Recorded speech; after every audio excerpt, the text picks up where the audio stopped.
Recall your earliest childhood memory. How old are you in this memory? 4, 5? Developmental neuroscience tells us we don't form episodic memories before the age of 3. Supposedly, memories from before this time are merely phantoms, errors in the brain's memory formation process. Ordinary daydreams mislabeled as fact. This is what the current research tells us, at least. It is important you know this. Bear with me, reader. I will not waste your time with endless foreplay. Here's my story. I'm a graduate student, studying linguistics. My work often overlaps with that of the neuroscience department, and I have made many contacts there. One such contact is the subject of this story. I'm going to call him DV.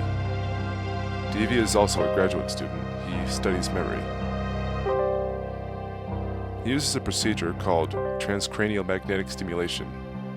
This procedure uses magnetic radiation to activate a targeted portion of the brain.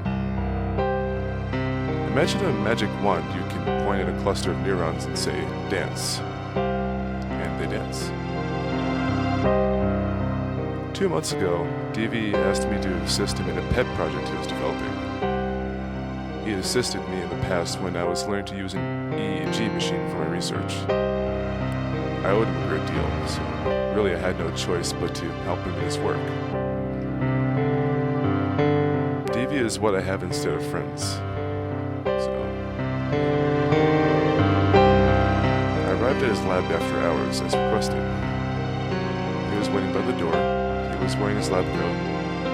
It was far too big for his frame and small at his shoulders. He looked so childlike. "Are you ready?" he asked. "Ready for what?" I asked. He hadn't really told me any details about this project. "Look, I just need practice focusing on the machine," he said. "I'm targeting an area of the brain no one has targeted before with this device." I consented with little hesitation. He had happily served as my model subject when I was learning the EEG. Academia is built upon exchange of favors. Besides, his machine doesn't even break the skin. I made myself comfortable in his examination chair. It had leather wrist restraints, but they were never used. I was facing a bay window. The lab was high on the campus hill. The night loomed heavy over the orange city's lights. A few cars floated along the highway. "Just try to relax," DV said. His breath was minty, with undercurrents of gin. He turned on the magic wand, and I felt the familiar buzz of electricity on my scalp. The vibrations converged on points just behind my ears, down both sides of my head. The points began to burn. The points began to burn. My hair stood on end. "How do you feel?" DV asked. He was whispering, but his voice was thick with anticipation. I think he already knew the answer to this question. Before I could respond, I heard a cry from down the hall. Someone was screaming in the stairwell. Someone was howling like an animal shot through the leg. I heard flesh cracking. I heard tendons popping. I heard a voice choking on words. Someone was vomiting up my name in the stairwell. I think I need a break. I need to take a break," I said. I tried to turn to look at DV, but felt hands holding my head in place. I tried to move my hands, but found the wrist straps had been fastened. "How long have I been here?" I asked. No one responded. The moaning down the hall grew closer. Someone was pounding on the doors. They were locked. The door to the lab wasn't. Please, turn it off," I said. The current from the machine felt like lightning coursing behind my eyes. The window grew larger. The cars on the road skidded out of control. I watched headlights plunge into the river. I watched headlights careen into each other. The city lights blinked out, one by one. The darkness of the landscape was so thick I could wade into it. So I did. I was out there in the void. There was more distance before me than the Earth's horizon provides. I was alone for a precious instant. Then the darkness was broken by a man. He was the man from the hall. He was a man without skin, muscles and sinew all twitching, veins and arteries all spurting. I could see his heart shrivel in his chest when he looked at me. He was all slaughterhouse, no humanity. He was so close I could smell the rotten meat on his silver bones. "Do you remember me?" he said. His teeth were gripped like a racehorse. His frame was blurry as if dislodged in time.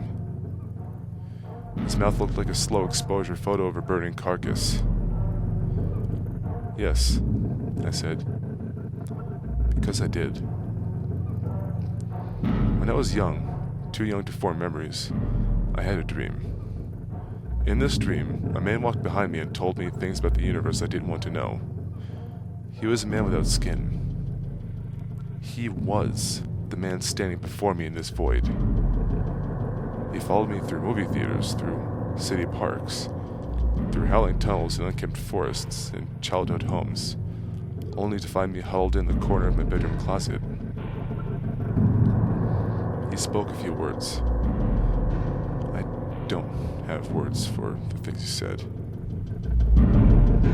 I woke up soon after, drenched in freezing sweat, lips burdened with vomit, eyes sore from rolling in their sockets. My mind tried to reject the memory. I have searched every language for the words I heard that night, but no tongue of man has ever spoken the things I've heard. There in the void, there in the lab, the man had found me again. The machine fractured my defenses and let him in.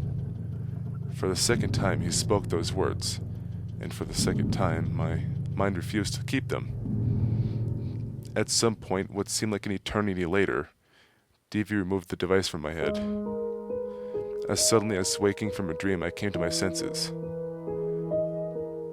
How long was I hooked up for? I asked. Less than a minute, DV responded. He had lost his tone of knowing. His voice was quiet and trembled as he spoke. "Untie me," I said. I then realized that my wrists were not bound. DV was frozen in the corner. I stood up and gathered my belongings. My ears were ringing, each in a different pitch. They were dissonant. They were the last notes of a song I hadn't heard in 20 years. "I'm not coming back," I said. "Please don't contact me." DV nodded. His skin was as light as his web. His skin was as white as his lab coat. I walked 5 miles to my home. I didn't trust myself behind the wheel of a car. The night was silent as I walked. Even the crickets were quiet for me. When I got home, I vomited into my bathroom sink. I watched my breakfast, lunch, and dinner circle the sputtering drain. I looked into the mirror. My shirt was drenched in blood, except for a pattern of ribs across the front. The blood was still wet to the touch. My pockets were full of cartilage. My socks soaked in afterbirth. I threw my clothes in the trash compactor that night. DV and I don't speak. I do not see him on campus. I complete my schoolwork regularly. I pay my rent on time. I fall asleep to talk shows on the weekends and to whiskey on the weeknights. I don't do too much dreaming nowadays. I especially don't think about my childhood. Somewhere in the unfathomed recesses of inaccessible memory, there are words that shouldn't be heard. A man without skin chose me to tell those words, and I choose now, twice, not to remember them. At the beginning of this text, I asked you to recall your first memory. I hope it was from when you were 4 or 5. I hope it was simply a memory of your first injury or something similar.